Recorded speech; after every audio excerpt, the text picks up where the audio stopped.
Hello dear friends, welcome to Advait education. मैं आपका दोस्त और होस्ट तरुण आपके लिए लेकर आया हूं इंडियन ज्योग्राफी। और इंडियन ज्योग्राफी के अंतर्गत हमने स्टार्ट किया था physical feature of India. Physical feature of India में हमने दो चैप्टर ऑलरेडी कवर कर रखे थे। पहला जो था वो था आपका हिमालय, ओके, और सेकंड वाला जो था वो था आपका पेनिनसुला प्लेटू, यानी आपका प्रायद्वीपीय पठार। ठीक है, और इसके बाद जो हम आज करने वाले हैं वो हमारा रहने वाला है प्लेन्स, है ना, यानी नॉर्दर्न प्लेन्स हो गया। फिर हम देखेंगे यहाँ पे कोस्टल प्लेन हो जाएगा, हमारा मरुस्थल डिजर्ट हो जाएगा, और ग्रुप ऑफ आइसलैंड। जनरली लोग दो ही आइसलैंड के बारे में बताते हैं ना, अंडमान निकोबार और क्या बोलते हैं लक्षद्वीप। अपन पूरा डिटेल में पढ़ने वाले, बहुत सारे आइसलैंड है इंडिया में छोटे छोटे, तो सबको हम अपन यहाँ पे कवर करने वाले। ठीक, तो चलिए वन बाय वन हम शुरू करते हैं। सबसे पहले हम नजर डालेंगे भारत के जो उत्तर की जो मैदान है वो। ठीक है, तो आपको तो पता ही होगा कि जो मैदान रहते हैं वो कैसे बनते हैं। यहाँ पे बहुत सारे क्या रहते हैं, रिवर्स रहते हैं, है ना। ये आपका हिमालयन रेंज हो गया, ये दिख रहा है आपको मस्त मोटा सा, ये बढ़िया सा। ठीक है, यहां से क्या करेंगी, नदियां फ्लो करती, बहुत सारी नदियां रहती, तो हम क्या करते हैं नदियों को अलग अलग डिवीजन में, मतलब एक कैचमेंट एरिया में क्या कर देते हैं, उसको डिवाइड कर देते हैं, है ना।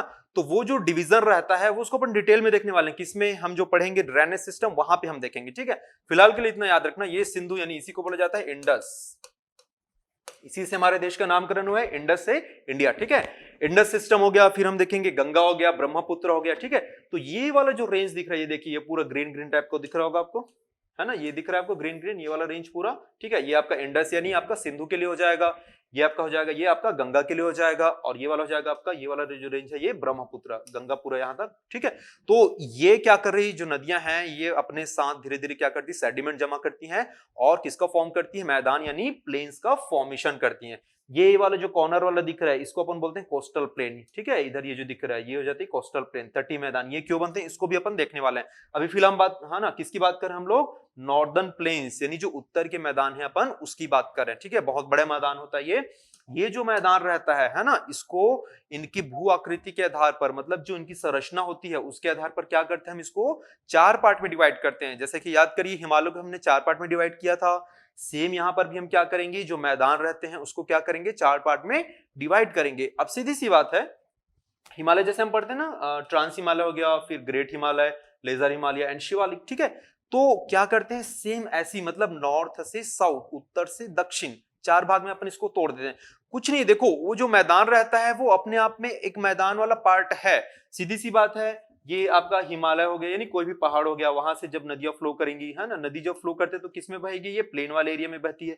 तो ये जो प्लेन एरिया है ना, पहाड़ को आप भूल जाइए, अभी पहाड़ का कोई रोल नहीं है। जो प्लेन एरिया है जहां से नदियां जब फ्लो करना शुरू करती है एक समतल वाले एरिया में, तो उन्हीं भागों को अलग अलग अलग क्या किया हमने, डिवाइड किया है अपनी सुविधा यानी अपनी अध्ययन की दृष्टि के अनुसार से। बस वही चीज है और कुछ नहीं है। ठीक है, ये नाम सुनने में बड़ा भारी भरकम लग रहा होगा, कोई दिक्कत नहीं है, अपन बिल्कुल आसान बनाने वाले हैं। बिल्कुल हम दिखाने वाले हैं कि किसको भाबर बोला जाता है, किसको तराई बोला जाता है, किसको क्या बोला जाता है। ठीक है, तो चलिए अपन देखेंगे वन बाय वन, है ना। ये होता है आपका भाबर, ये होता है आपका तराई, ठीक है, ये हो जाता है आपका भांगर, और ये लास्ट वाला होता है खादर। ठीक, आप बोलोगे सर पिक्चर बस दिखा दिए, बता ही नहीं रहे हो करके, तो बिल्कुल आप बिल्कुल पैशंस बनाए रखिए। हम यहाँ पे वन बाय वन करने वाले हैं, एक एक चीज आपको पूरा डिटेल में बताने वाले हैं, और आपको, है ना, ये चीज बिल्कुल याद होने वाला है। तो चलिए सबसे पहले शुरुआत करते हैं भाबर से। ठीक है, तो भाबर होता क्या चीज है, देखो हिमालय से जब नदियां निकलती हैं, ठीक है, ये आपका हिमालय हो गया, ठीक है, और सबसे लास्ट पार्ट मैंने क्या बताया था, शिवालिक। ओके, तो जो शिवालिक वाला जो रेंज है, ये है आपका शिवालिक, सपोज सबसे नीचे वाला। यहां से जब नदियां निकलेंगी, हाँ, नदियां निकलती हैं तो क्या करती है, देखियो ये यहाँ पे दिख रहा है आपको छोटा सा, है ना, बिल्कुल ये इस पट्टी में। ठीक, ये निकल रही हैं नदियां, और धीरे धीरे क्या करती हैं, अपने साथ जो पत्थर रहते हैं उसको क्या करती है, यहाँ से रगड़ते चलती हैं, और उनको क्या करती है, छोटे छोटे शेप में यहाँ पे इकट्ठा करते चलते हैं। ठीक है, इकट्ठा कर रही है, इकट्ठा कर रही, धीरे देखो एक दिन का तो प्रोसेस है नहीं, बहुत दिन से चलती आ रही है प्रोसेस। ठीक है, धीरे धीरे क्या करेगी, इसको ये इकट्ठा करते चलती है, और यहाँ पे क्या हो जाता है, एक बहुत बड़ा एक एरिया इस टाइप से आपको दिखने लग जाता है। और क्या लगता है कि भाई यहाँ पे तो नदियां गायब ही हो गई है, मतलब आपको लगेगा कि नदी थोड़ी दूर तक आई, थोड़ी दूर तक फैली, उसके बाद नदी क्या हो गई, वहां पे गायब हो गई।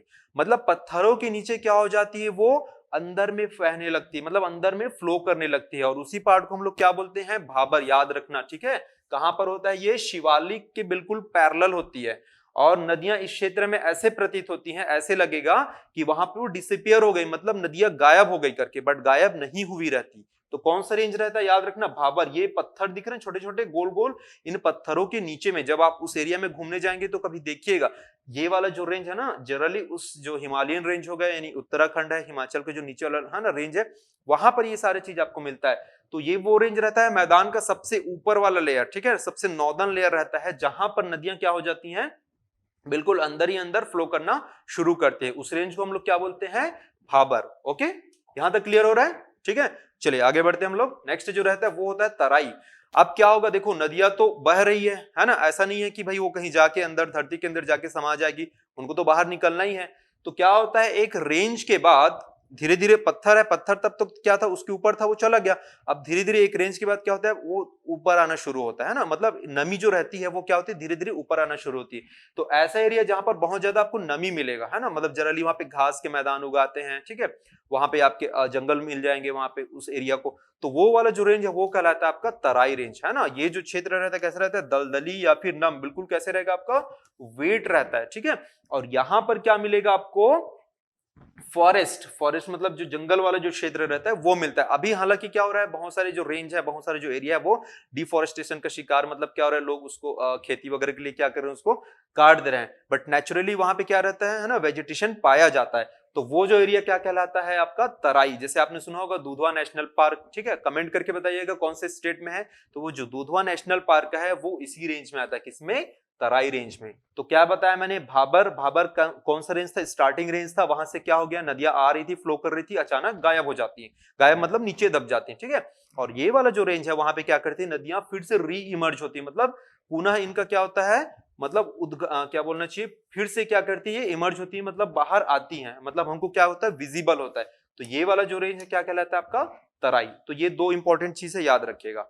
नेक्स्ट जो आने वाले वो है भांगर। अब यहां से नया खेल शुरू होता है, ठीक।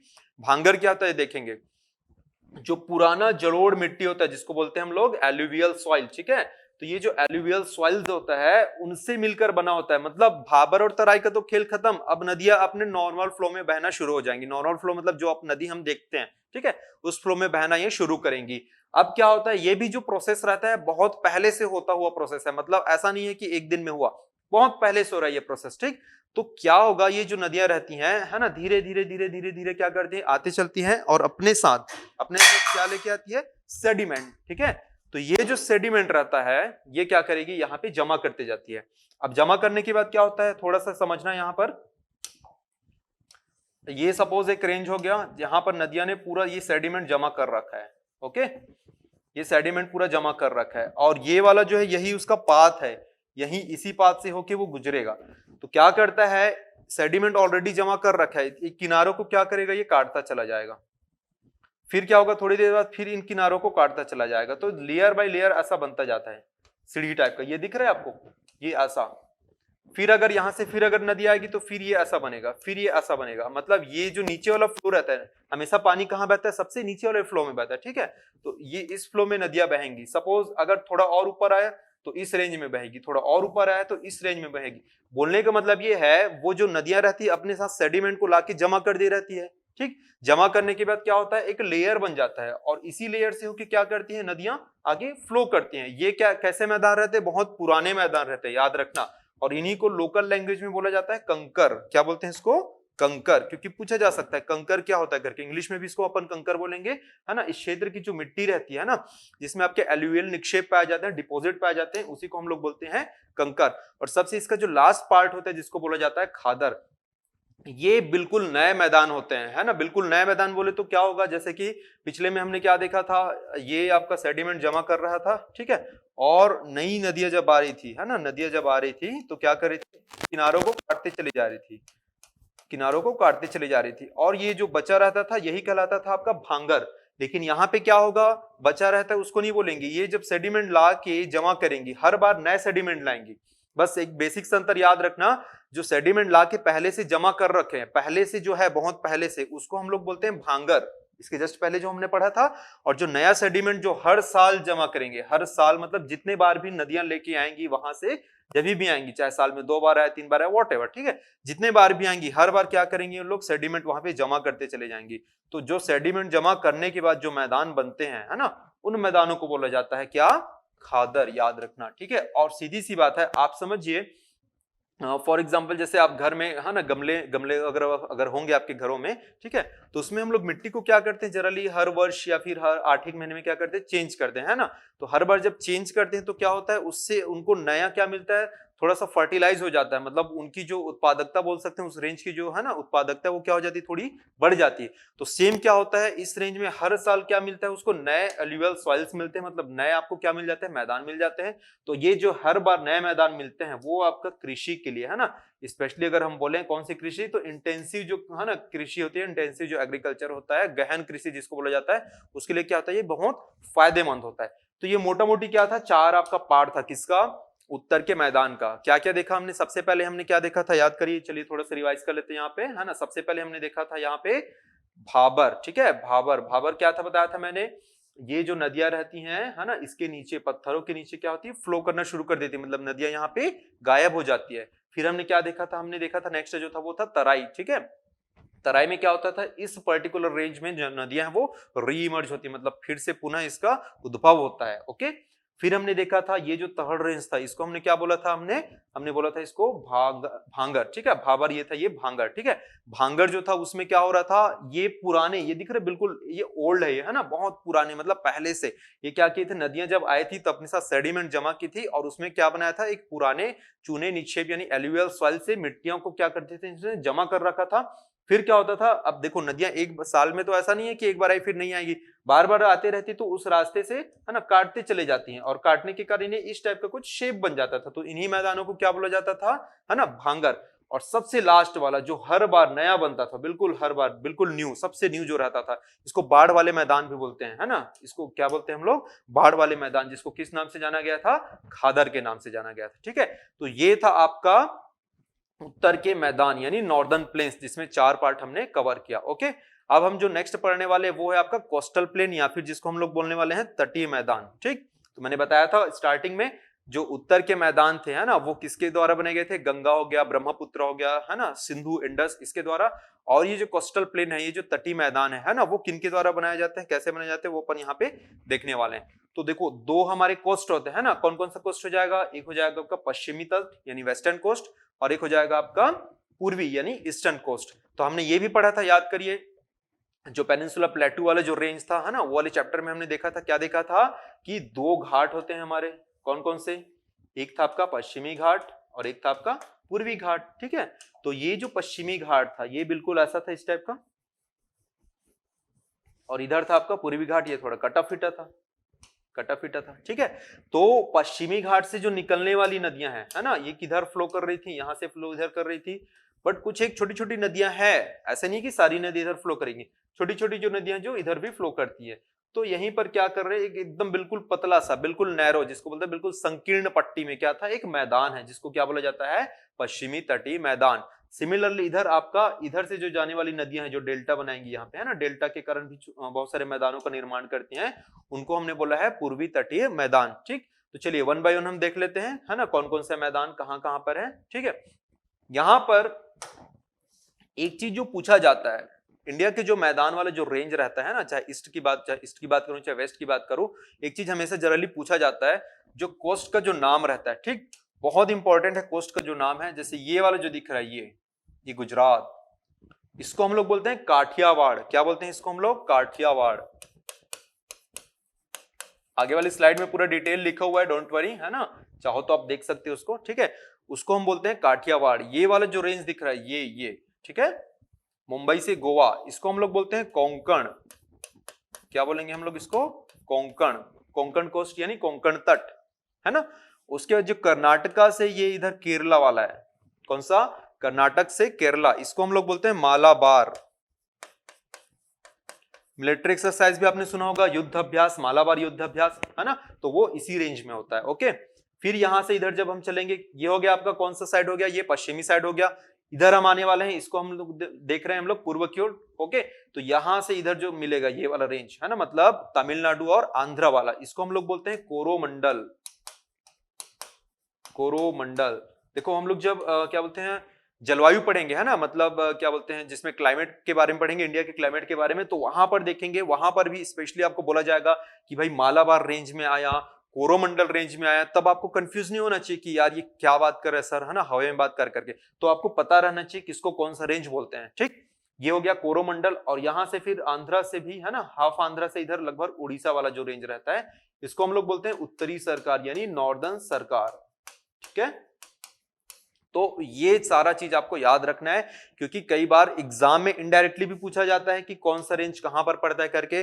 और साथ ही साथ आपको ये भी पूछ देगा कि बताइए ये यहाँ पे जैसे कि रैनफॉल हो रहा है या फिर कोई पर्टिकुलर उसने क्या बोलते हैं नेशनल पार्क का नाम दे दिया, कुछ और चीज का नाम दे दिया, तो वो कौन कौन सा रेंज है करके ये यहाँ पे दिए हुए है। एक बार आप देख सकते हैं, रीड कर सकते हैं, चाहो तो स्क्रीनशॉट ले सकते हो, है ना। मैंने बताया था जो काठियावाड़ जो रहता है वो कहां पर था, आपका गुजरात वाला रेंज था। ओके, ये कोंकण जो था, कोंकण तट, वो कहां पर था, मुंबई से गोवा वाला जो रेंज था। ठीक, मालाबार जो था वो कहां पे था, कर्नाटक से केरल वाला जो रेंज था, है ना। यहाँ पे हम कोरोमंडल देख रहे हैं, कोरोमंडल कहां से था, तमिलनाडु और लगभग हाफ आंध्रा वाला था।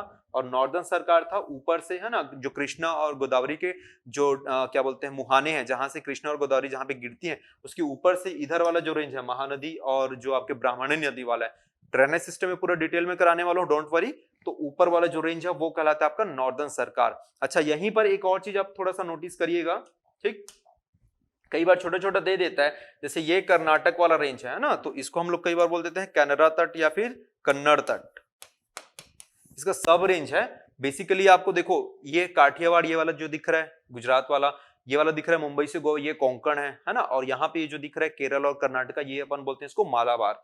इधर आपका तमिलनाडु और लगभग आधा जो आंध्र है वो कहलाता है आपका कोरोमंडल। और कृष्णा गोदावरी के, है ना, डेल्टा यानी मुहाने वाले रेंज से ऊपर जब हम चलेंगे तो इसको हम लोग बोलते हैं नॉर्दर्न सरकार। बट समटाइम्स कभी कभी ऐसा दे देता है ना जनरली, तो वो याद रखना, ये जो कर्नाटक वाला जो रेंज है मैंगलोर वाला, ठीक है, मंगलोर वाला, वो होता है कन्नड़ या कैनरा तट। और यहां पर आपको मिलेगा कृष्णा गोदावरी का रेंज वाला, यहां पे इसको बोलेंगे काकीनाडा, काकीनाडा, याद रखना। ठीक है, पजामे वाला नाड़ा, ठीक, काकीनाडा। ओके, चलिए आगे बढ़ते हैं हम लोग। ये हम लोग इसमें देखेंगे, है ना, कोंकण तट हो गया, मालाबार तट हो गया, कोरोमंडल तट हो गया, उत्तरी सरकार हो गया और काठियावाड़ तट। अब हम देखने वाले हैं कि इंडिया के जो मेजर पोर्ट है ना, मतलब प्रमुख जो बंदरगाह हैं। क्लियर है, बंदरगाह वो क्या चीज होते हैं।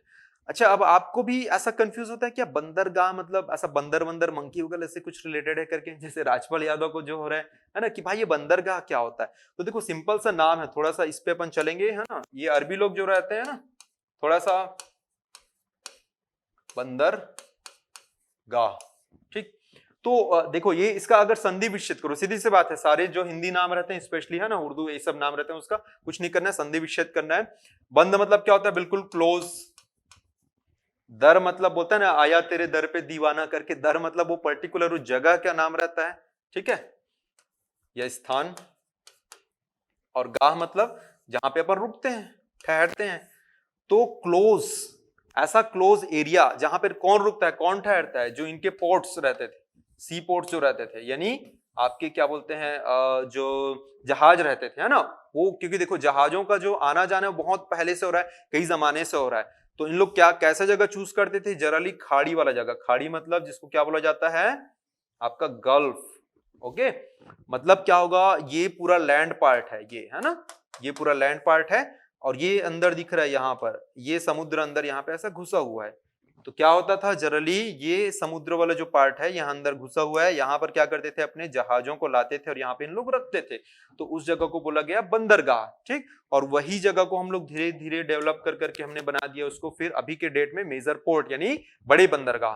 तो भारत में जो टोटल है ना 12 जो है वो क्या है, बड़े बंदरगाह यानी मेजर पोर्ट है। वो कौन कौन से पोर्ट है वो देख लेंगे हम लोग, ठीक है। सभी का लोकेशन मैंने यहाँ पे दे रखा है, चाहो तो बाद में इसका स्क्रीनशॉट ले सकते हो, ठीक। सबसे पहले जो ये है आपका दीनदयाल यानी कांडला पोर्ट, क्लियर है, दीनदयाल पोर्ट। फिर है आपका मुंबई पोर्ट, और यहीं पे बिल्कुल वहीं से लगा हुआ है जिसको बोला गया है ना, जवाहरलाल नेहरू या फिर नावा शावा, उसको डिटेल में अपन देखने वाले हैं।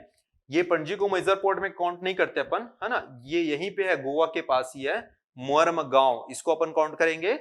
फिर होता है आपका मंगलोर, ये कर्नाटका में मिलने वाला है ना। कोची पोर्ट, ये आपका केरल, जिसको क्या बोलते हैं हम लोग, अरब सागर की रानी भी बोलते हैं। सारा चीज वन बाय वन पूरा डिटेल में अपन करेंगे, डोंट वरी, बस अपन ब्रीफ में अपन देख रहे हैं यहाँ पर। फिर यहीं पे है तूतीकोरिन, याद रखना तमिलनाडु में 3 पोर्ट हैं, 3 मेजर पोर्ट है। क्वेश्चन पूछा जा सकता है किस स्टेट में सबसे ज्यादा मेजर पोर्ट है, तमिलनाडु में 3 है, तूतीकोरिन हो गया, चेन्नई हो गया और एन्नोर हो गया, ठीक है। फिर अपन ऊपर चलते हैं, यहां पर देखेंगे विशाखापट्टनम में सबसे गहरा जो पोर्ट है वो हो गया, ठीक। यहीं पर थोड़ा ऊपर में चलेंगे, क्या बोलते हैं, उड़ीसा में, यहाँ पर मिलेगा पारादीप। और सबसे जो लास्ट में वो है जो मिलेगा कलकत्ता में, यानी पश्चिम बंगाल में, जिसको हल्दिया पोर्ट या फिर कोलकाता पोर्ट बोलते हैं। ये दोनों कॉमन है, वो मैं अपन डिटेल में कराने वाला हूँ यहाँ पर अभी आगे। और एक लास्ट में, ये टोटल मेजर 12 पोर्ट हो गए, ये भी काउंट नहीं करते इसको मेजर में, ये पोर्ट ब्लेयर में, बस याद रखना है ना, इंपॉर्टेंट पोर्ट है, सामरिक दृष्टि से भी ये काफी ज्यादा महत्वपूर्ण है, ठीक है। चाहो तो आप स्क्रीनशॉट ले सकते हो उसका, मैं 1 बाय 1 सारा पोर्ट कराने वाला हूं। तो सबसे पहले हम देखेंगे ये जो आपका पश्चिमी कोस्ट में, यानी है ना, पश्चिमी तटीय मैदान में जो पोर्ट है वो। तो सबसे पहला जो पोर्ट है वो हमारा रहने वाला है, वो है आपका दीनदयाल यानी कांडला पोर्ट, ठीक है। ये जो पोर्ट होता है एक टाइडल पोर्ट है। टाइडल पोर्ट मतलब समझिए, जब किसी क्षेत्र में बहुत ज्यादा ऊंची ऊंची लहरें आती है, ठीक है, जब लहरें आएंगी, है ना, तो जनरली क्या होता है, एक लहर आती है बिल्कुल ऊपर की ओर आती है, मतलब क्या बोलते हैं, सी से लैंड पार्ट की ओर आती है। फिर वही लहर क्या होता है, एक टाइम के बाद लैंड से सी पार्ट की ओर जाती है। तो इन लोग क्या करते हैं, उसका फायदा उठाते हैं। मतलब अगर इधर से इधर, है ना, मतलब ये आपका कौन सा पार्ट हो गया, सपोज इधर सी वाला पार्ट हो गया और इधर आपका लैंड वाला पार्ट हो गया। सीधी सी बात है, लैंड वाला जो पार्ट रहेगा वो थोड़ा उथला रहता है ना, मतलब यहाँ की जो हाइट रहती है वो कैसे रहेगी, थोड़ी सी, है ना, इसके कंपैरिजन में इधर की ज्यादा रहती है, और ये गहरा पे रहता है, समुद्र गहराई पे रहेगा, ठीक है। तो क्या होगा, ये अगर हाई टाइड आएगा इधर, मतलब क्या करेगा, इसको इधर लाने में हेल्प करेगा। वैसे तो क्या होता है कि भाई देखो, आजकल मशीन, है ना, मशीन के थ्रू यानी मैकेनिकम के थ्रू क्या होता है, ये चलता है, बट स्टिल क्या करेगा, थोड़ा बहुत तो हेल्प करेगा, उसको इंकरेज करेगा आगे आने के लिए। तो जब भी जो टाइड है इधर आते हैं, तो अपन क्या करते हैं, मतलब जहाजों को इधर लाने का काम करते हैं। और ये जब क्या बोलते हैं, ये जब वापस जाता है टाइड, है ना, लो टाइड, जब ये नीचे जाता है, तब क्या होता है, जहाजों को वापस समुद्र में, मतलब जहां उनको जाना है, दूसरे देश जहां पे जाना है, उधर ले जाने का अपन क्या करते हैं, उसको काम करते हैं, ठीक है। तो ये था आपका कौन सा, टाइडल यानी ज्वरीय पत्तन। अच्छा, एक और चीज याद रखना, जो पोर्ट रहता है ना, यानी जो बंदरगाह रहता है, उसको हम लोग जनरली बोलते हैं पत्तन या फिर पोतन, पोतन, या फिर अपन बोलते हैं पोताश्रय, पोताश्रय।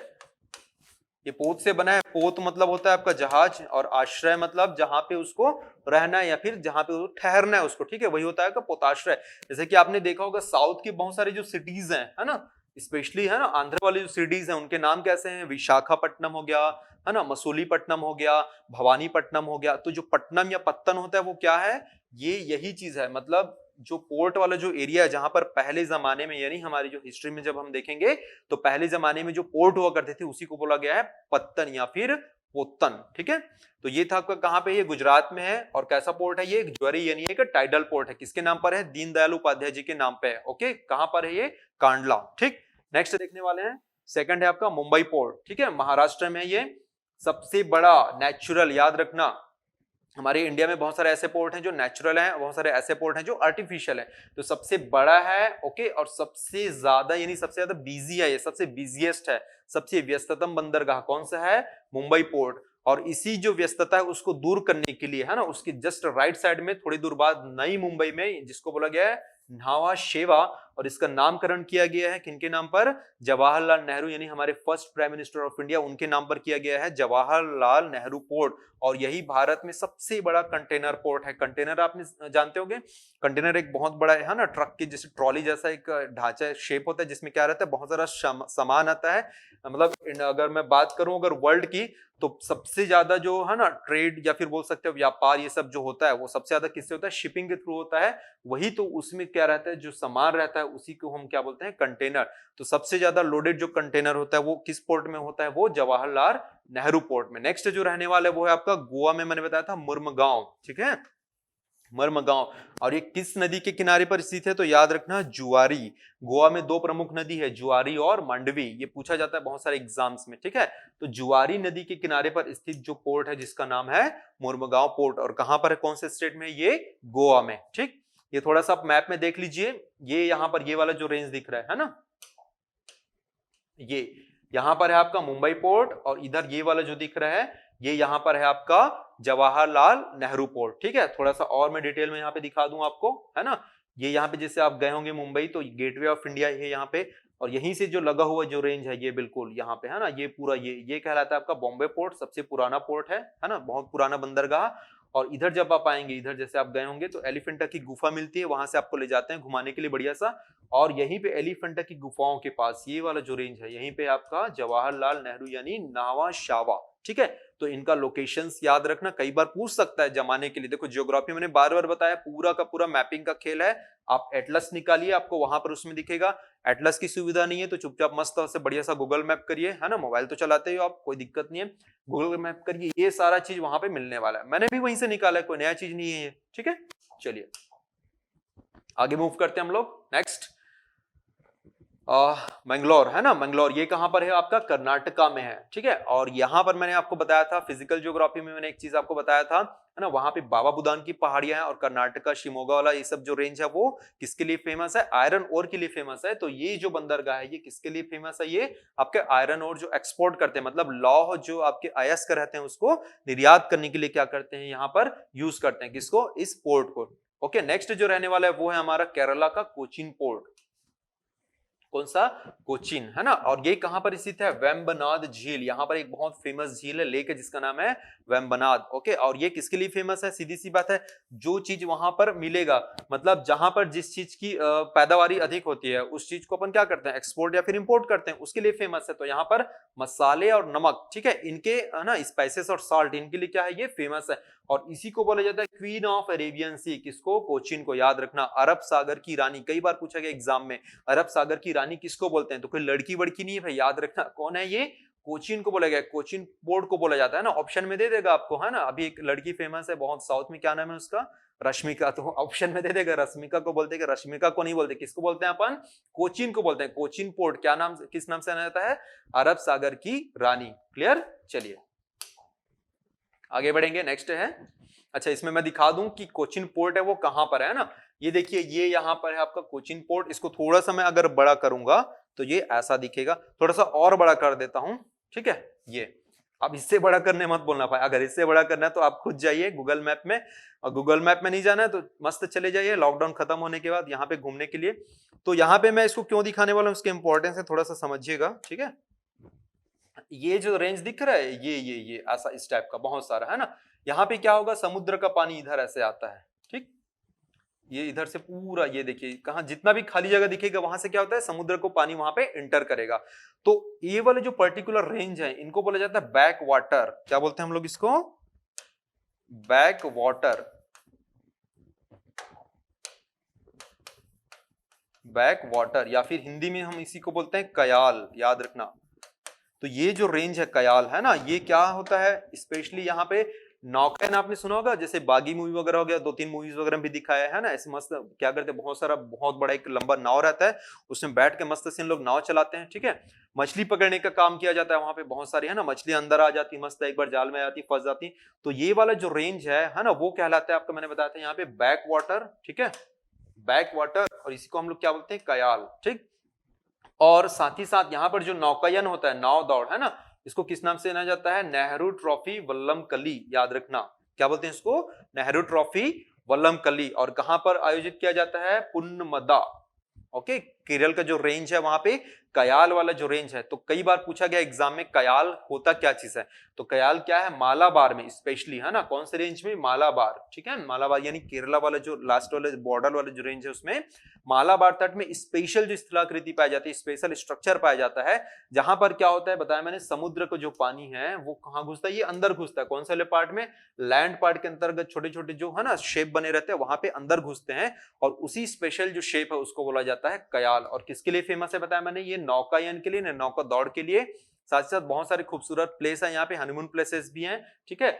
और साथ ही साथ यहाँ पे क्या होता है, आयोजन होता है, जिस ट्रॉफी का क्या नाम है, नेहरू ट्रॉफी वल्लमकली। तो कहां पर है ये, मालाबार रेंज में, ये याद रखिएगा। ओके, चलिए आगे बढ़ते हैं हम लोग पूर्वी तटीय मैदान की ओर। यहां पर सबसे पहले हम देखेंगे साउथ में, मैंने मैपिंग करा दिया था ऑलरेडी, ठीक है। पहला जो था वो था आपका तुतीकोरिन, ये है कहां पे, तमिलनाडु में। ओके, और किनके नाम से जाना जाता है इस बंदरगाह को, वीवो चिदम्बरम पोर्ट, है ना। ये कौन थे, ये आपके स्वतंत्रता सेनानी थे साउथ के यानी तमिलनाडु के, तो उनके नाम पे, उनके नाम के आधार पर किया गया है। और ये किसके लिए फेमस है, आपका पेट्रोकेमिकल जो प्रोडक्ट्स होते हैं ना, फर्टिलाइजर्स होते हैं, उर्वरक जो होते हैं उनके लिए फेमस है ये जो पोर्ट है वो, ठीक है।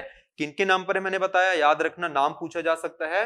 वी.ओ. चिदम्बरनार, है ना, ये कौन थे, ये स्वतंत्रता सेनानी थे, ठीक है। चलिए आगे हम लोग बढ़ते हैं। नेक्स्ट है चेन्नई पोर्ट। चेन्नई तो पता ही होगा, है ना, जिसको पहले मद्रास पोर्ट के नाम से जाना जाता था। और ये जो पोर्ट है ये आपका आर्टिफिशियल, लाइक जो मुंबई था वो कैसा था, वो था आपका नेचुरल था, यानी प्राकृतिक बंदरगाह था। ये है आपका आर्टिफिशियल। और सेकंड सबसे बिजी मुंबई था, जो सबसे नंबर 1 पे था। सेकंड सबसे जो बिजी है वो कौन सा है आपका, चेन्नई पोर्ट है, याद रखिएगा, ठीक है। नेक्स्ट जो हम बढ़ने वाले हैं अगला इसी में, है ना, वो हम देखने वाले हैं आपका एनोर। एनोर यानी ये भी आपका तमिलनाडु में, चेन्नई के जस्ट ऊपर है, ये याद रखिएगा। आपको कई बार क्रम पूछा जा सकता है, तमिलनाडु में जो स्थित पोर्ट है उनका क्रम बताइए। तो सबसे नीचे आपको जो मिलेगा वो है आपका तूतीकोरिन, फिर आपको मिलेगा चेन्नई, फिर इसके ऊपर मिलेगा आपको एनोर। देखो कई बार क्या होता है, आपको ना ये नहीं पूछेगा कि किस स्टेट में है, सीधा सीधा आपको बोलेगा भाई नॉर्थ से साउथ जमाइए, या फिर ये पूछ देगा कि फलाना पोर्ट ईस्ट कोस्ट में है या फिर वेस्ट कोस्ट में है। तो सबसे बढ़िया चीज मैं बार बार वही बता रहा हूं, मैंने आपको मैपिंग की सुविधा दे रखी है, मैं मैपिंग यहाँ पे कर दे रहा हूँ, आप भी बढ़िया सा मैपिंग करिए उसको, है ना। स्टार्टिंग में मैंने आपको दिखा दिया था पूरे पोर्ट्स का, ठीक है। आप भी यहाँ पे सब सेम चीज करिए, मैपिंग करिए, मैपिंग करेंगे तो आपको नहीं भूलेगा। तो ये कौन थे, है ना, किनके नाम पर किया गया, इनका जो नाम था, कांग्रेस के बहुत, है ना, पुराने नेता थे, ठीक है। और यहाँ के चीफ मिनिस्टर थे जिनका नाम था कामराज। क्या नाम था इनका, कामराज, है ना। इंडिया आफ्टर क्या बोलते हैं, इंडिया आफ्टर इंडिपेंडेंस की जो हिस्ट्री है उसमें आप देखेंगे तो इनका बहुत इंपॉर्टेंट रोल था।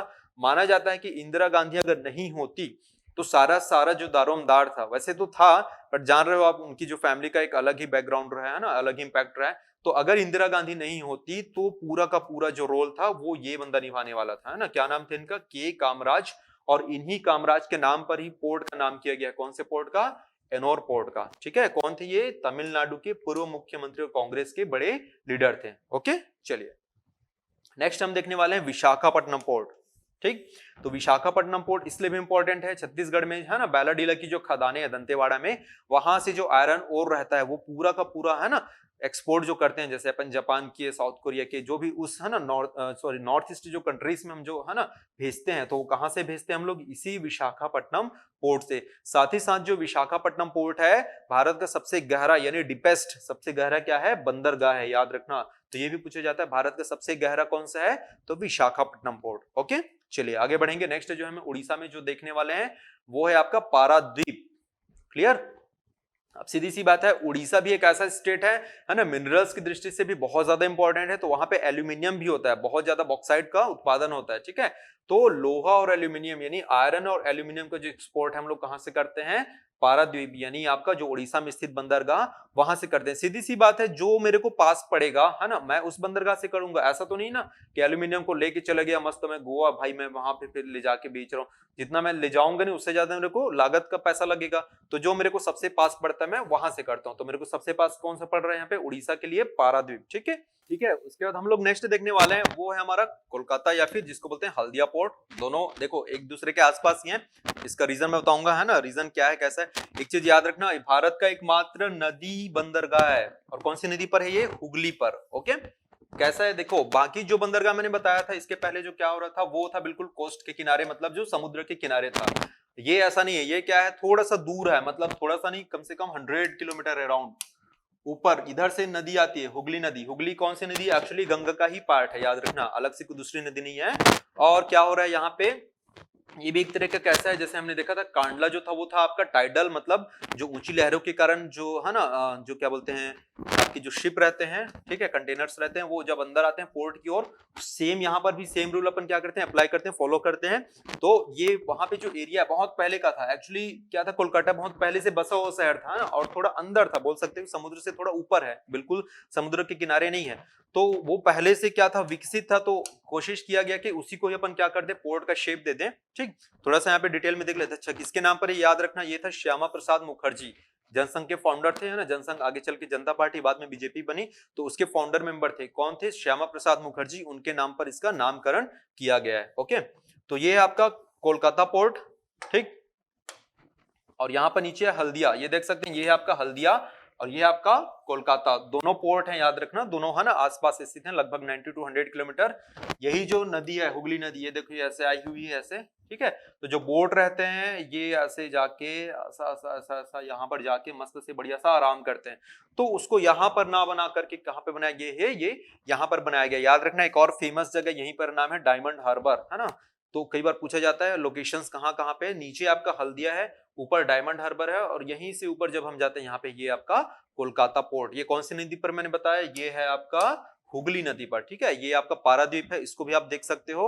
लोकेशंस मैं बार बार बोल रहा हूँ, बहुत इंपॉर्टेंट है, और जरूरी नहीं कि जो चीज पढ़ रहे हो वही चीज आपको पूछा जाए, उसके आसपास की चीजें भी पूछी जाती हैं, तो वो आप याद रखना, ठीक है। ये है आपका महानदी रिवर।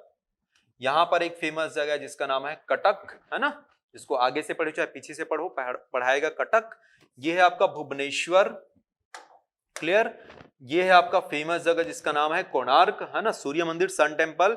ये आपको जो दिख रहा है ये है आपका चिल्का झील, चिल्का लेक, खारे पानी की जो झील है वो, ओके। और यहाँ पर है आपका पाराद्वीप। तो सारा लोकेशन अपने माइंड में याद रख लो, कौन सा कहां पर है। फिर से बता रहा हूं, ये है कटक, इधर से ये आपको मिलेगा पाराद्वीप, ये बिल्कुल इसके है ना साउथ में मिलेगा कोणार्क, इधर मिलेगा भुवनेश्वर, और यहाँ पर मिलने वाला है चिल्का झील। तो ऐसे आप याद रखिए अपने माइंड में कि कौन सी चीज कहां पर है ना। जैसे सीडीएस वगैरह जैसे एग्जाम्स अगर आप क्लियर करोगे आप, उसमें तो जनरली मैप बना के दे देता है, ये पॉइंट पॉइंट कहां पर करके। पॉइंटिंग का बहुत बढ़िया, बहुत इंपॉर्टेंट रोल है। और ये आपको दिख रहा है यहीं पर एक नेशनल पार्क जिसका नाम है भीतरकनिका, है ना। यहीं पर एक और है गहिरा माथा, जो कि किसके लिए फेमस है, ऑलिव रिडले कछुए के लिए। और यहीं पर एक लैंड है, छोटा सा आइसलैंड है, जिसको अपन आइसलैंड वाले पार्ट में कवर करेंगे, है ना। वो है आपका व्हीलर आइसलैंड, जिसको किसके नाम पर रखा गया है ना, हमारे जो पूर्व राष्ट्रपति हैं डॉक्टर एपीजे अब्दुल कलाम, उनके नाम पर। तो ये सारा जो लोकेशन है वो याद रखिएगा, ठीक है। चलिए आगे हम लोग बढ़ते हैं। नेक्स्ट जो हम देखने वाले हैं, पहले हमने देखा था हिमालय, फिर हमने देखा था आपका प्रायद्वीपीय पठार, फिर हमने देखा उत्तरीय मैदान, है ना, फिर हमने देख लिया आपका कोस्टल प्लेन, तटीय मैदान। अब हम देखने वाले हैं इंडियन डिजर्ट, यानी भारतीय मरुस्थल, ठीक है। तो देख लेते हैं भाई क्या होता है। तो भारतीय में है ना, भारत में जो मरुस्थल है जनरली अपन दो टाइप से पढ़ते हैं, दो टाइप के यहाँ पे है ना पाया जाता है। एक होता है आपका गर्म मरुस्थल यानी हॉट डिजर्ट, और एक होता है आपका शीत मरुस्थल यानी कोल्ड डिजर्ट। अब आप लोग समझ रहे होंगे, मतलब पूछ रहे होंगे सर ये हम नया चीज सुन रहे हैं कि भाई ये गर्म और ठंडा क्या चीज है। तो बिल्कुल टेंशन मत लीजिए, अपन बताने वाले हैं कौन कौन सा क्या चीज है। मेन जो रहता है ना, लगभग 90 टू 95% जो पोर्शन जो कवर कर रखा है वो आपका ये वाला थार वाला पोर्शन है, जिसको बोलते हैं अपन हॉट हॉट डिजर्ट। और इधर जो लद्दाख वाला जो रेंज है इसको अपन बोलते हैं, ये किसके अंतर्गत आता है, आपका कोल्ड डिजर्ट के अंतर्गत। सीधी सी बात है, मरुस्थल मतलब मरु, मरु मतलब किसको बोला जाता है, रेत वाली जो भूमि रहती है जहां पर पानी का यानी नमी का जो अभाव रहता है, उसी को हम लोग बोलते हैं मरुस्थल या फिर रेगिस्तान। इंग्लिश में अपन बोल देते हैं इसको डिजर्ट, ठीक है। तो चलिए हम लोग सबसे पहले हम लोग देखने वाले हैं थार डिजर्ट, यानी भारत का जो है ना सबसे विशाल मरुस्थल है वो देखने वाले हैं, जिसका नाम है थार या फिर भारतीय मरुस्थल, ठीक है। इसको भारतीय मरुस्थल, विशाल भारतीय मरुस्थल के नाम से बना जाता है। ये क्या है, एक रेतीला मैदान है ये, है ना, रेतीला मैदान है, ठीक है। और यहाँ पर जो एवरेज जो क्या बोलते हैं बारिश होती है वो रहती है लगभग 150 mm ओनली, मात्र। एवरेज जो है ना एनुअल जो रहता है वो बारिश जो होती है वो मात्र 150। और साथ ही साथ यहाँ पर क्या बहुत कम है ना वेजिटेशन है, मतलब वनस्पतियां बहुत कम है। तो सीधी सी बात है भाई, सीधी अगर बारिश हो नहीं रही है तो वहां पे वेजिटेशन आएगा कहाँ से, मतलब पौधे उगेंगे कहाँ से, ठीक है। और इस रेंज में क्या होती है, कुछ छोटी छोटी नदियां निकलती हैं, है ना, वो उन्हीं बालू के टीले में क्या हो जाती है, गायब हो जाती है। मतलब वो जो सैंड पार्ट जो रहता है उसी में निकलती, वहीं से आसपास। जैसे देखो इसका जो लोकेशन है वो कहां पर है, अरावली, क्लियर है। अरावली मैंने बताया था, याद करिए, राजस्थान का जो रेंज गुजरात से राजस्थान होते हरियाणा तक जाती है। तो जो अरावली रेंज है, अरावली पर्वत श्रृंखला है, उसके बिल्कुल कौन सी दिशा में, उसके पश्चिमी दिशा में जो रेगिस्तान है ना। और अरावली से हो सकते कुछ एक छोटी मोटी नदियां निकलती होंगी, तो वो नदियां क्या करती हैं, इस पर्टिकुलर रेंज में जाके विलुप्त हो जाती हैं, गायब हो जाती हैं, क्लियर। चलिए आगे बढ़ते हैं, हम लोग देखेंगे इसमें अच्छा इस क्षेत्र की जो सबसे बड़ी जो नदी है उसका क्या नाम है, लूनी, याद रखना। वैसे ड्रेनेज सिस्टम है उसमें अपन डिटेल में देखेंगे, फिर भी अपनी जानकारी के लिए याद रखना इसका क्या नाम है, लूनी, ओके। चलिए आगे बढ़ते हैं हम लोग। नेक्स्ट जो हम देखने वाले हैं वो है आपका इसी क्षेत्र में, है ना, बरकान, क्या बोलते हैं इसको हम लोग, बरकान। ये जो देखा होगा आपने, है ना, याद करिए बचपन में कंप्यूटर में जब अपन देखते थे वॉलपेपर सजाते थे तो यही चीज था, हमको पता नहीं रहता था क्या चीज है करके। तो क्या है वो? बरकान। क्या होता है बरकान? जो आपके अर्धचंद्राकार यानी आपके इस शेप में जो रहते हैं, ठीक है, ये वाले शेप में अर्धचंद्राकार है ना, हाफ मून की जो शेप में रहता है, बालू के टीले रहते हैं। यहाँ पे जब हवाएं चलती हैं तो क्या होता है, ये धीरे धीरे धीरे धीरे क्या करता है, ये वाला शेप ले लेता है। और इन्हीं बालू के जो टीले रहते हैं, इन्हीं को क्या बोला जाता है? बरकान या फिर मरकान। और ये कहाँ पे मिलता है? जनरली इंडिया पाकिस्तान का जो बॉर्डर वाला जो एरिया है ना, स्पेशली आपका जो जैसलमेर है, ठीक है, वहां पर मिलता है। ठीक है, तो इसको अपन क्या बोलते हैं हम लोग? बरकान। याद रखिएगा, क्वेश्चन पूछा जा सकता है कि बरकान क्या होता है। अब हम देखते हैं शीत मरुस्थल यानी कोल्ड डिजर्ट। तो ये कहाँ मिलता है भाई? आपको लद्दाख में, है ना। लद्दाख कहाँ पर है आपका? मैंने बता दिया था मैप में, बार बार मैं आपको बता रहा हूँ, मैपिंग करिए आप। ठीक है, तो ये जो अपन इंडिया का जब मैप बनाते हैं, ये वाला जो रेंज है, ठीक है, जम्मू कश्मीर से इधर पूर्व दिशा की ओर, ये कहलाता है आपका लद्दाख। ये जो रेंज रहता है ना भारत का, जैसे अपन जब क्लाइमेट पढ़ेंगे, ठीक है, जलवायु जब पढ़ेंगे, तो वहां हम देखेंगे कौन कौन सा जो एरिया है जहां पर, है ना, बारिश जो पानी है, बारिश का जो पानी है वो नहीं पहुंच पाता। तो हिमालय इतना ज्यादा ऊंचा, इतना ज्यादा हाइटेड है, ठीक है, बृहद हिमालय की जो हाइट है वो सबसे ज्यादा है ना, जो आपकी क्या बोलते हैं, महान हिमालय, ग्रेट हिमालय। तो इसके इस पार नहीं पहुंच पाता। क्या? भारतीय मानसून, भारत की जो है ना बारिश जो होती है वहां पे नहीं पहुंच पाती, और ना पहुंच पाने के कारण ये रेंज क्या रह जाता है? पूरा का पूरा सूखा रह जाता है। उसी को बोलते हैं हम लोग कौन से जोन? रैन शैडो जोन, याद रखना, या फिर रैन शैडो रेंज। ठीक है, वृष्टि छाया प्रदेश। तो वृष्टि छाया प्रदेश अपन डिटेल में देखेंगे, तो उसमें से एक जो वृष्टि छाया प्रदेश है वो कौन सा? आपका लद्दाख। अब चूंकि ये बहुत ज्यादा हाइट पे है, तो सीधी सी बात है, जो चीज हाइट पे रहती है और वहां से ठंडी बर्फीली हवाएं भी चलती है, इसलिए जो रेंज है वो कैसे रहता है? बिल्कुल शुष्क रहता है और बिल्कुल ठंडा रहता है। और यहाँ पर भी है ना 10 सेंटीमीटर या फिर बोल सकते हैं आपको 100 से भी कम क्या होती है यहाँ पर? बारिश होती है। मतलब राजस्थान से भी कम बारिश होती है। कहां पर? लद्दाख वाले रेंज पे। क्लियर है? रीजन मैंने बता दिया क्या था, ये रैन शेडो जोन में पड़ता है। उसको हम डिटेल में देखेंगे जलवायु वाले चैप्टर में। केवल बस इतना याद रखना कि ये कहां पर है, ये लद्दाख में है, कोल्ड है ना, शीत मरुस्थल है ये। और ये लोकेशन भी मैंने बता दिया कहां पर है, जम्मू कश्मीर के पूर्वी क्षेत्र में है। और यहाँ पे भी बहुत सारी नदियां निकलती हैं, ठीक है, जिसमें से सबसे इंपॉर्टेंट हमने स्टार्टिंग में बताया था, याद करो कौन सी नदी है? सिंधु यानी इंडस रिवर। क्लियर है? रिवर वाले पार्ट में भी पूरा डिटेल में हम देखेंगे कौन कौन सी वहां से नदियां, कौन कौन सी उसकी सहायक नदियां हैं।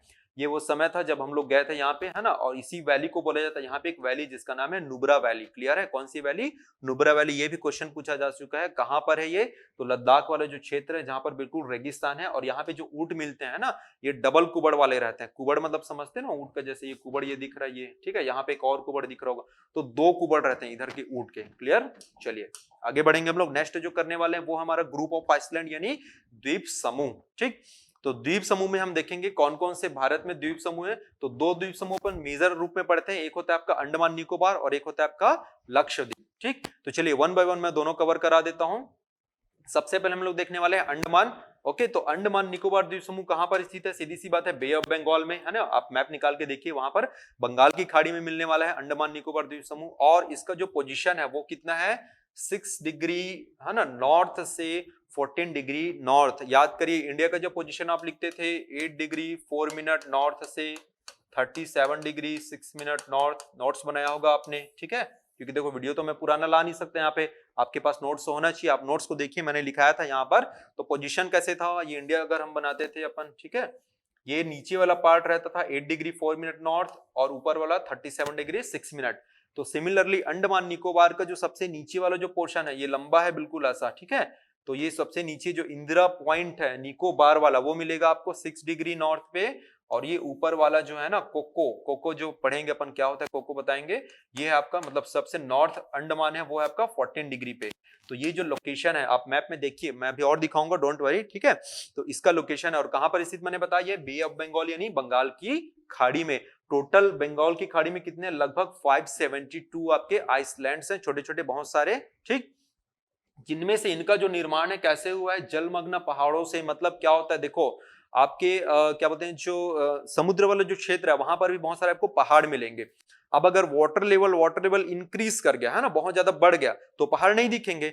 लेकिन अगर वाटर लेवल डिक्रीज हो रहा है, क्योंकि देखो ये बहुत समय का खेल है, एक दो दिन का नहीं है, मैंने बताया लाखों वर्षों की प्रक्रिया है।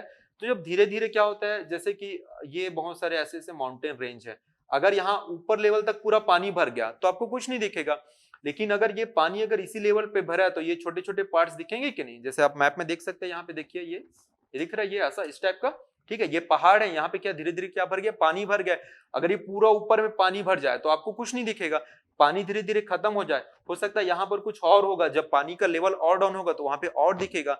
तो इनका जो निर्माण हुआ है किसका, इस आइसलैंड का, यानी इस द्वीप समूह का, इन्हीं पत्थर यानी इन्हीं पहाड़ों से ही हुआ है। मतलब बोलने का मतलब ये है कि ये जो पहाड़ है ना, उभरे हुए जो क्षेत्र है, वही मिलके क्या बनाते हैं, इस द्वीप समूह का निर्माण करते हैं। साथ ही साथ कुछ द्वीप समूह किनसे बने हुए हैं, ज्वालामुखी से, नहीं जो वोल्केनो रहता है। वोल्केनो क्या होता है, समुद्र में भी उत्पन्न होते हैं, उत्पन्न होकर में ठंडा होता है, ठंडा होने के बाद किसका शेप लेता है, पत्थरों का यानी पहाड़ों का शेप लेता है, और उसी के कारण ही क्या हुआ है, इन द्वीप समूहों का निर्माण हुआ है। यहाँ पर एक है ना ज्वालामुखी है जिसका नाम है बैरन, याद रखना क्या नाम है, बैरन। और कहां पर है ये भाई, ये निकोबार द्वीप समूह में। तो कई बार पूछा जाता है कि अंडमान में है ना कौन से ज्वालामुखी, सक्रिय ज्वालामुखी, तो कौन से है वो, बैरन। और कहां पर है वो, निकोबार द्वीप समूह में। ठीक है, चलिए आगे थोड़ा सा और देख लेते हैं, इसके बारे में थोड़ा सा चर्चा करेंगे।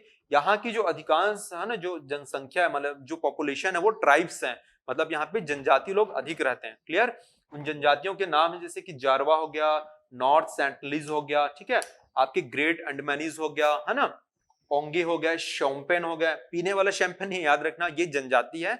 इन पर भी कई बार आपके न्यूज वगैरह आपने सुना होगा कि किसी को तीर से उड़ा दिया करके, एक है ना ब्रिटिशर्स था या कोई नॉर्वे का कोई आदमी था। तो ये जो जनजातियों का प्रमुख लगभग मेरे ख्याल से 90 to 95% लगभग यहाँ पे क्या रहते हैं, ट्राइब्स लोग रहते हैं, है ना, इस एरिया में, याद रखिएगा। ठीक है, जनजातियों का भी नाम याद रखना, कई बार पूछा गया एग्जाम में कौन कौन सी जनजाति यहाँ की है कि नहीं। साथ ही साथ एक और फैक्ट याद रखना, हम ना एक दो तीन साल पहले यहाँ के जो 3 आइसलैंड थे उनका नामकरण, मतलब उनका नाम बदला गया। ठीक है, तो जो हैवलॉक था, ठीक है, हैवलॉक, उसका नाम रखा गया स्वराज। ओके, जो आपका नील आइसलैंड था इसका नाम रखा गया शहीद, और जो रॉस आइसलैंड था इनका नाम रखा गया नेताजी सुभाष चंद्र बोस। ओके, याद रखना क्या क्या बता रहा हूं। सबसे पहले याद रखेंगे हैवलॉक, हैवलॉक का क्या नाम रखा गया, स्वराज। ओके, नील जो था उसका नाम रखा गया शहीद, ठीक, और जो लास्ट में था रॉस आइसलैंड, उसका नाम क्या रखा गया, नेताजी सुभाष चंद्र बोस। ओके, और ये जो सारा नामकरण है ना, तीनों का अलग अलग है ना, एक साथ क्या बोलते हैं, प्रधानमंत्री मोदी के द्वारा किया गया। ठीक है, एक ही दिन अलग अलग जो द्वीप थे उनके नाम। और ये जो लोकेशन है इसका, मैं एक बार फिर से आपको दिखा देता हूं, यहां पर देख लीजिए, ये जो लोकेशन है ये दिख रहा है, ये वाला है, ये है आपका हैवलॉक। ठीक है, ये है आपका नील, और यहीं पर जो आपका पोर्ट ब्लेयर दिख रहा है यहीं से लगा हुआ है जिसका नाम है रॉस। ठीक है, ये रॉटलैंड ये अलग है ना, ये कंफ्यूज मत होना, ये रॉटलैंड ये अलग है। ठीक है, ये पोर्ट ब्लेयर जो दिख रहा है आपको, पोर्ट ब्लेयर, ठीक, यहीं पे लगा हुआ है जिसका नाम है रॉस आइसलैंड। एक बार आप गूगल मैप यूज करिए, वहां पे आप देखेंगे तो ये सारा चीज मिल जाएगा, बस लोकेशन याद रखना। साथ ही साथ एक और चीज याद रखना, जो अंडमान है ना, उसको भी 4 पार्ट में अपन देखते हैं। तो सबसे पहले ये जो रहता है ये होता है आपका नॉर्थ अंडमान, है ना, फिर होता है आपका मिडिल अंडमान, ओके, फिर होता है आपका साउथ अंडमान, और यहाँ पे सबसे नीचे ये मिलता है आपको लिटिल अंडमान। साउथ है मतलब सबसे नीचे, याद मत रखना, साउथ से भी नीचे एक और है जिसको बोला जाता है लिटिल यानी लघु अंडमान, है ना। 4 भाग में पढ़ते हैं, कौन सा, उत्तरी, है ना, फिर यहाँ पे हम देखेंगे मध्य, फिर है आपका दक्षिणी, और ये लघु अंडमान। एक और चीज याद रखना, ये लिटिल अंडमान हो गया ये वाला, और इधर निकोबार, जो ये पूरा निकोबार रेंज हो गया है ना, इसको बोलते हैं अपन कार निकोबार। क्या बोल रहा हूँ फिर से समझिए ना, ये है आपका लिटिल अंडमान, और ये नीचे वाला है आपका निकोबार, ये है पूरा आपका अंडमान हो गया, और ये आपका निकोबार। ठीक है, अंडमान को मैंने 4 पार्ट में तोड़ा, कौन कौन सा, नॉर्थ, मिडिल, साउथ और लिटिल, ये आपका लिटिल। ठीक है, ये वाला लिटिल, और ये निकोबार को भी 2-3 पार्ट में अपन तोड़ते हैं। ठीक है, तो ये आपका ऊपर वाला निकोबार जिसको बोला गया कार निकोबार। इन दोनों के बीच एक चैनल पड़ता है जिसका नाम है 10 डिग्री चैनल। कई एग्जाम में बार बार पूछा गया है कि 10 डिग्री जो चैनल है वो किस किसके बीच पड़ता है, तो कौन किसके किसके बीच पड़ता है, ये आपका याद रखना, आपका निकोबार यानी कार निकोबार और लिटिल अंडमान, इन दोनों के बीच पड़ता है। इसको डिटेल में अपन देखेंगे नेक्स्ट वाले स्लाइड में। ठीक है, अच्छा, ये कौन कौन से उनके बहुत सारे पिक है वहां पे, मतलब पर्वत चोटियां हैं, तो ये भी कई बार पूछा जाता है कौन कौन सी पर्वत चोटी है। ठीक है, जैसे कि आपका सैडल पिक हो गया, है ना, माउंट डिओवली हो गया, माउंट कोएब हो गया, स्क्रीनशॉट ले सकते हैं इसका आप। तो ये सारे जो पिक्स हैं, यानी जो आपके पर्वत शिखर हैं, कहां पर है ये आपके क्या बोलते हैं, अंडमान निकोबार द्वीप समूह में। ठीक है, चलिए आगे हम लोग देखेंगे लक्षद्वीप। लक्षद्वीप जो है इसका जो लोकेशन अगर मैं बात करूं तो इसका लोकेशन कहां से कहां तक मिलने वाला है मेरे को, ये मिलेगा आपको 8 डिग्री नॉर्थ से 12 डिग्री नॉर्थ। जैसे मैंने लास्ट वाला बताया था बिल्कुल सेम है, कोई डिफरेंट नहीं है। और ये कहां पर स्थित है, अरेबियन सी में मतलब अरब सागर में स्थित है, ठीक है। इनका जो निर्माण हुआ है वो प्रवाल निक्षेप, प्रवाल मतलब जो होता है कोरल, कोरल रीफ आपने सुना होगा, वो मैं इन्वायरमेंट जब कराऊंगा तो वहां पे डिटेल में बताऊंगा कि क्या होता है कोरल रीफ, इंडिया के कौन कौन से रेंज है जहां पर कोरल रीफ पाया जाता है। तो बस अभी के लिए केवल इतना याद रखना, कोरल जो रीफ रहता है उनके निक्षेपों से इनका निर्माण हुआ है। और यहाँ पर लगभग 36 टोटल 36 आइसलैंड है, जिनमें से 11 में है ना 11 पे लोग रहते हैं और बाकियों में नहीं रहते। यहीं पर एक पिटली आइसलैंड है, याद रखना क्या नाम है, पिटली, ओके। और जहां पर इंसान नहीं रहते लेकिन कौन रहते हैं वहां पे, पक्षी रहते हैं, तो ये एक बर्ड सेंचुरी है, मतलब एक पक्षी अभ्यारण्य है, क्लियर है, याद रखना। इंसानों की आत्मा भटकती होगी वहां पे बट इंसान नहीं रहते, कौन रहते हैं वहां पे, पक्षी रहते हैं, क्लियर। चलिए आगे हम बढ़ते हैं, नेक्स्ट हम देखने वाले हैं बहुत जो इंपॉर्टेंट सीमा रेखा होते हैं यानी आपकी जो चैनल्स होते हैं, ठीक है। तो जो 8 डिग्री चैनल ये किसके किसके बीच है भाई, इसको आप अच्छे से नोट करके रखना, पहले से बोल रहा हूं है ना, मिनिकॉय और आपके मालदीव, इन दोनों के बीच जो चैनल्स, चैनल कुछ नहीं है, जो आप अपन पढ़ते हैं ना, क्या बोलते हैं, इधर से 0 डिग्री हो गया, 1 डिग्री, 2 डिग्री, 3 डिग्री, 4 डिग्री, जो आपका लैटिट्यूड और लॉन्गिट्यूड है, बस वही चीज है, कुछ नहीं है। 0 डिग्री से आप ऊपर चलिए, ठीक है, इधर 8, 9, 10, 11, इंडिया का लोकेशन कहां से शुरू होता है ना, 8 से शुरू होता है आपका, ठीक है। तो ये जो कुछ नहीं है, ये आपके जितने आपको लैटिट्यूड में रहे, जितनी अक्षांश रेखाएं मिल रही है, उसी को हम लोग चैनल का नाम दे देते हैं। ये ऐसा है ना, क्यों न्यूज चैनल नहीं है, याद रखना कौन सा, ये लैटिट्यूड है, ठीक है। तो 8 डिग्री, 8 डिग्री किसके किसके बीच है, कई बार पूछा गया एग्जाम में, मिनिकॉय और मालदीव। जो लक्षद्वीप का जो सबसे लास्ट वाला पोर्शन है उसको अपन बोलते हैं मिनिकॉय, ठीक है। और मिनिकॉय और मालदीव के बीच जो है उसी को बोला गया है 8 डिग्री चैनल, ओके। नेक्स्ट जो रहने वाला है वो है आपका 9 डिग्री चैनल, ये कौन कौन सा है, मिनिकॉय और लक्षद्वीप, क्लियर है। लक्षद्वीप को दो पार्ट में बताना, नीचे वाला पोर्शन मिनिकॉय है और ऊपर वाला आपका लक्षद्वीप है, तो दोनों के बीच जो चैनल मिलेगा वो है आपका 9 डिग्री। 10 डिग्री अभी मैंने बताया था लिटिल अंडमान और कार निकोबार, इन दोनों के बीच है, ओके। और एक और जो है जिसको बोला जाता है कोको चैनल, कौन सा बोलते हैं अपन, कोको चैनल, तो सबसे ऊपर है, अभी मैपिंग में दिखाऊंगा, डोंट वरी, सबसे ऊपर नॉर्थ अंडमान और इधर म्यांमार पड़ते हैं अपना, ठीक है। तो उन दोनों के बीच एक जो चैनल मिलेगा उसको कौन सा चैनल बोलते हैं हम लोग, कोको चैनल, याद रखना कौन सा चैनल, कोको चैनल, ठीक है। चलो सबको थोड़ा सा दिखा देता हूं एक बार मैपिंग के थ्रू में। ये दिख रहा है आपको, इधर देखना, यहां पर भी आपको दिख रहा होगा, ये 8 डिग्री है ना, तो ये किसके किसके बीच मिलेगा आपको, लक्षद्वीप और आपका मालदीव, या फिर अपन लक्षद्वीप का नीचे वाला पोर्शन कौन सा था आपका, मिनिकॉय, तो मिनिकॉय और मालदीव के बीच 8 डिग्री चैनल, ठीक है। उसके बाद अगर हम बात करें 9 डिग्री की बात करें, ठीक है, तो 9 डिग्री किसके किसके बीच, थोड़ा सा ऊपर चले यहाँ पर, तो ये वाला लक्षद्वीप वाला रेंज हो गया है ना, और नीचे आपको मिलेगा आपको मिनिकॉय, तो उन दोनों के बीच जो मिलेगा वो कहलाएगा आपका 9 डिग्री चैनल, ठीक। यहाँ पे चले इधर, ये है आपका कौन सा, लिटिल अंडमान, और ये है आपका कार निकोबार, है ना, यहाँ पर जो आपको मिलेगा ये रेंज वो कहलाएगा आपका 10 डिग्री चैनल, ठीक है।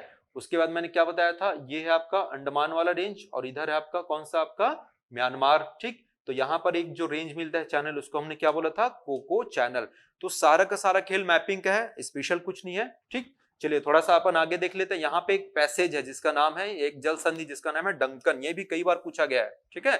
डंकन पैसेज कहाँ पर है, तो जो अंडमान है ना, अंडमान मैंने बताया था ना, दो हो गया, ये साउथ अंडमान, दक्षिणी अंडमान, और ये आपका लिटिल अंडमान। तो इन दोनों के बीच 4 पार्ट में किए थे ना हमने, सबसे पहले था नॉर्थ, फिर था आपका मिडिल, फिर था आपका साउथ, और सबसे लास्ट में था आपका, है ना, आपका लिटिल अंडमान। तो साउथ और लिटिल जो दोनों के बीच जो खाली जगह दिख रहा है, जो पैसेज दिख रहा है ना, उसी को अपन क्या बोलते हैं, Deccan passage, sorry Duncan passage, Deccan नहीं है, डक्कन वो उधर वाला रहता है, किसमें, साउथ वाला में, ये क्या है, डंकन, है ना, याद रखना, कंफ्यूज नहीं होना, डंकन, डक्कन और डंकन दोनों अलग है। तो डंकन पैसेज कहां पर है आपका, साउथ अंडमान और लिटिल अंडमान, यानी दक्षिण अंडमान और आपका सबसे छोटा या फिर लघु अंडमान, इन दोनों के बीच है। इस पैसेज का क्या नाम है, डंकन पैसेज, ठीक। चलिए इसके बाद हम देख लेते हैं कुछ इंपॉर्टेंट जो आइसलैंड है, जैसे कि ये हो गया आपका व्हीलर आइसलैंड, ठीक है। ये जो व्हीलर द्वीप है ये कहाँ पे मैंने बताया था, याद करो, स्टार्टिंग में जब वहां पे मैं बताया था, उड़ीसा का हमने पारादीप देखा था ना, जो पारादीप था वो किसके लिए फेमस था बताया मैंने, आपके आयरन ओर और एल्यूमिनियम यानी बॉक्साइट के लिए फेमस था, ठीक है। तो ये जो आपका क्या बोलते हैं व्हीलर आइसलैंड है, ये बिल्कुल यहीं पर भीतरकनिका नेशनल पार्क है, ओके, वहां से बिल्कुल लगा हुआ है, ये है आपका पारादीप। और इसका नाम किसके आधार पर किया गया मैंने बताया था, हमारे जो पूर्व प्रेसिडेंट है ना, डॉक्टर एपीजे अब्दुल कलाम, उनके नाम पर। और साथ ही साथ क्या है, ये इंटीग्रेटेड मिसाइल टेस्ट रेंज है, क्या चीज है, इंटीग्रेटेड, है ना, मिसाइल यानी एकीकृत मिसाइल परीक्षण केंद्र है। यहाँ पर जितने भी किसके? डीआरडीओ के। याद रखना, डीआरडीओ के जितने भी मिसाइल वगैरह एंड ऑल, जितने भी है ना डिफेंस से रिलेटेड जितनी भी सारी चीजों का जो टेस्टिंग होता है वो कहां पर होता है? यहीं पर होता है। कहां पर है लोकेशन? आप देख सकते हैं, ये है आपका कटक है, ये है आपका पारादीप है, और ये यहाँ पर है आपका व्हीलर आइसलैंड, जिसका नामकरण किसके आधार पर, मतलब किनके किनके नाम पर किया गया है? हमारे पूर्व president doctor APJ Abdul Kalam के नाम पर। उसके बाद एक और है जो बहुत चर्चा में रहता है, वो है आपका न्यूमर। याद रखना, क्या नाम है? न्यूमर। ओके ओके और इसका और बहुत सारा नाम है, जैसे कि तलपट्टी हो गया, पूर्वाशा द्वीप हो गया। कहां पर है ये देखो, ये आपका बाउंड्री लाइन है, ये वाला इधर इंडिया का है और इधर आपका बांग्लादेश है, तो ये बिल्कुल यहीं पे नीचे पे है। और इसीलिए इन दोनों देशों के बीच क्या होता है? जनरली विवाद का विषय रहता है कि भाई ये तेरा है कि मेरा है करके, ठीक है।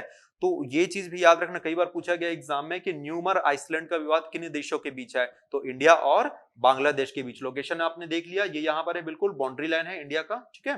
तो इधर बिल्कुल उसके नीचे में जो आइसलैंड है जिसका नाम है न्यूमर, और ये भी यहाँ पर कोई इंसान नहीं रहता है ना, ठीक है। ये आपका क्या बोलते हैं, ये आपका पारादीप वाला जो था वो वाला रेंज था, ठीक। चलिए नेक्स्ट हम देख लेते हैं पंबन। ओके, ये भी बहुत फेमस है ना, बहुत ज्यादा फेमस है, कई बार एग्जाम में इसको भी पूछा गया है, ठीक। तो ये जो पंबन आइसलैंड है ना, ये रामेश्वरम आपने सुना होगा, ठीक है। तो बिल्कुल उसी को बोला गया है पंबन। ओके, और ये किस में पड़ेगा? ये आपका तमिलनाडु में पड़ेगा। और यहीं पे जो दो जगह है उनका नाम याद रखना, एक होता है आपका पाक स्ट्रेट और एक होता है आपका गल्फ ऑफ मन्नार, है ना, मन्नार की खाड़ी। इसी रेंज को बोलते हैं।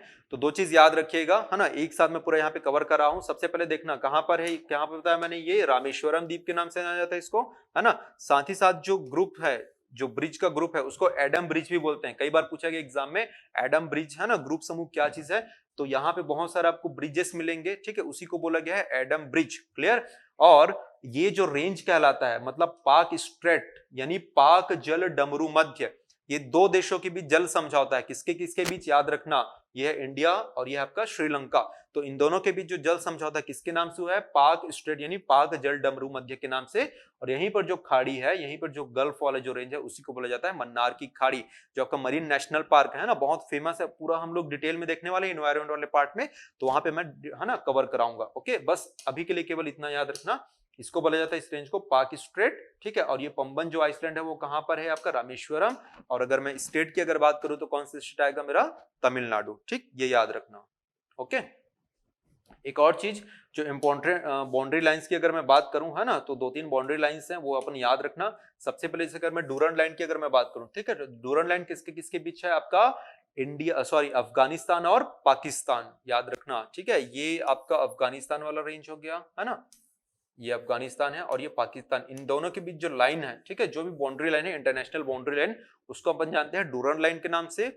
मैकमोहन लाइन ये मैंने बता रखा है ऑलरेडी, किसके किसके बीच है? ये इंडिया और चाइना के बीच है ये, ठीक है। जहां जहां भी इंडिया चाइना लाइन मिलेगा, ओके, वो किसके नाम से जाना जाएगा? मैकमोहन। और रेड क्लिफ जो है वो किसके किसके लिए है? इंडिया और पाकिस्तान के लिए। साथ ही साथ याद रखना, ये बांग्लादेश में भी काम करता है। क्यों? क्योंकि जब वो बना था, यानी रेड क्लिफ लाइन जब, है ना, इसको बनाया गया था, या फिर जिसका जब नामकरण किया गया था रेड क्लिफ सर के नाम पे, तो ये जो था ये कहलाता था आपका ईस्ट, है ना, वेस्ट पाकिस्तान, और ये कहलाता था आपका ईस्ट पाकिस्तान, पूर्वी पाकिस्तान और पश्चिमी पाकिस्तान। बाद में 1971 में बना बांग्लादेश, ठीक है, उस समय तो पता नहीं था। तो रेड क्लिफ जो लाइन है वो इन दोनों के लिए, किसके लिए? पाकिस्तान के लिए भी और बांग्लादेश के लिए भी। ओके, तो दोस्तों ये था ओवरऑल आपका फिजिकल फीचर ऑफ इंडिया, है ना। इसमें एक पार्ट जो रह गया है वो है आपका पासेस, यानी भारत की जो प्रमुख दर्रे हैं, तो उसका एक अलग से मैं वीडियो बनाऊंगा, है ना, जो भारत की जो प्रमुख पासेस हैं, प्रमुख जो दर्रे हैं, उस पे। ये वीडियो था आपका फिजिकल फीचर ऑफ इंडिया का। अगला जो वीडियो रहने वाला है वो रहने वाला है हमारे ड्रेनेज सिस्टम पे, मतलब भारत की जो नदियां हैं उस पर। अगर ये वीडियो लगा तो इसको लाइक और शेयर जरूर करिए, अपने दोस्तों के साथ शेयर करिए। Thanks for watching, have a good day.